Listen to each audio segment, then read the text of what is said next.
Hvis du har siddet på kontoret hele dagen, har du sikkert oplevet små muskler i tricep og bryst. Her viser jeg dig 3 enkle øvelser, og hvis du laver det her lille træningsprogram 3 gange i løbet af dagen, så reducerer du risikoen for at få små muskler. Vi starter ud med 10 armbøjninger. Fat jorden og placer dine hænder direkte under dine skuldre. Sørg for at lave langsomme, kontrollerede bevægelser. Kom helt ned og få strukket helt ud i din tricep. 3, 2 og 1. Herefter går vi direkte videre til mountain climbers, hvor vi også tager hænderne med. Løft dit ene knæ op mod den modsatte hånd. Dem laver vi kun 7 af, det er jeg glemt at tælle i hovedet. Motorikken kan godt være lidt svært her, men det lover jeg, der kommer med tiden.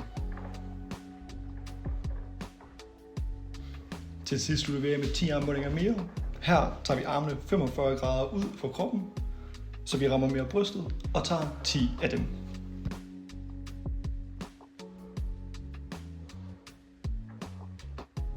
Og 3, 2 og 1. Det var dagens kontorgymnastik. Lav programmet 3 gange dagligt for at undgå små muskler.